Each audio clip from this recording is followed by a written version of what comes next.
The tape shows them lighting the candles, but the candles aren't even in my house yet.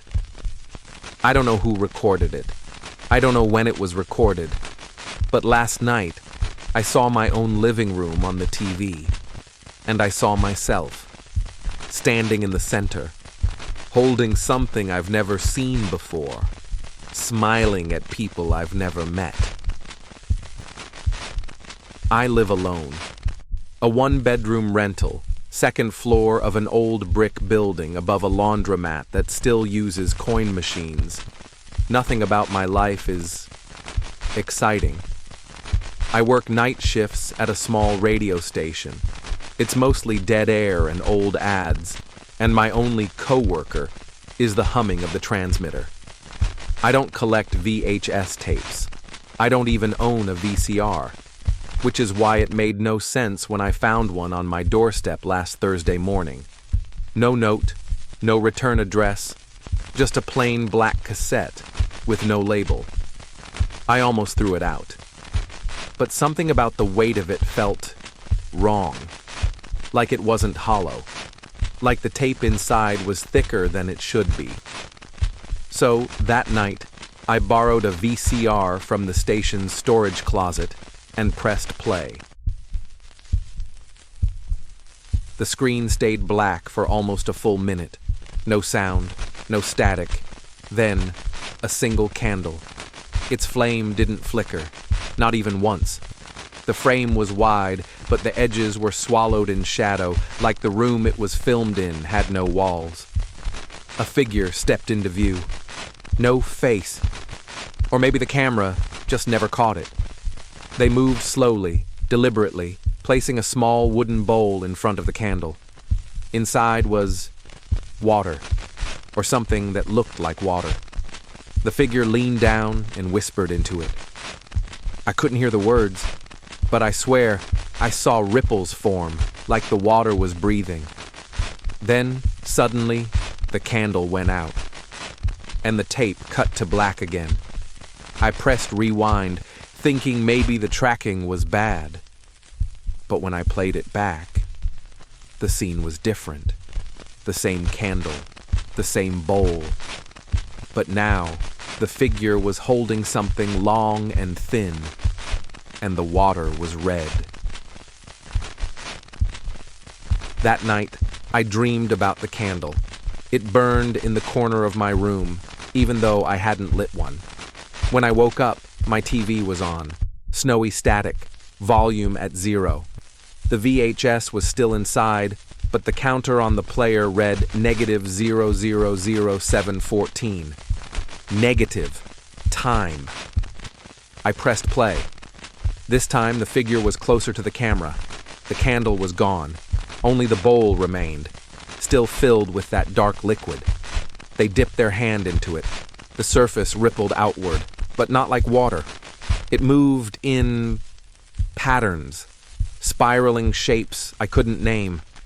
Their fingers came back wet. They lifted them to the lens and pressed them against it. The screen went black. I yanked the tape out, but even without it, my TV stayed dark, except for one faint reflection. A candle flame right behind me. I didn't sleep.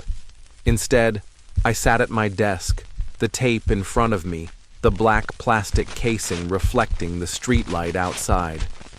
Around 3 a.m., I remembered something. A sticker on the back of the cassette. I'd ignored it before. It was faded, but I could still make out the words. Property of Dr. Elroy Haynes. Do not duplicate. I searched the name. Almost nothing.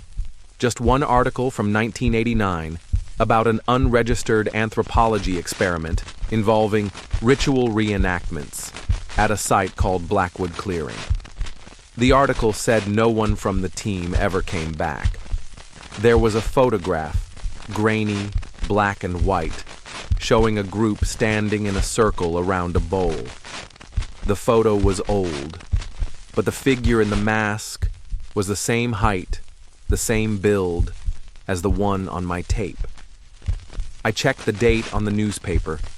It was 34 years ago, the part that made my stomach turn. The masked figure wasn't in the background. They were standing dead center, hands dipped in the bowl, and even in still black and white print, I could tell they were looking straight at me. I tried to throw the tape away, put it in a trash bag, walked it down to the dumpster, but in the morning, it was back on my desk. The case was warm. That night, I decided to record my own footage over it, erase it, but the camera wouldn't turn on until I inserted the tape. The screen flickered. Then I saw myself, not as I was, but sitting in the woods, knees bent, hands tied. That same masked figure standing behind me, its head tilted at an unnatural angle. I blinked, and the image changed. Now I was alone in the clearing, but I could hear breathing, slow, steady, right behind the camera. The tape stopped. It auto-rewound. The VCR whirred and started playing again on its own. Except this time, it wasn't night in the video. It was daylight.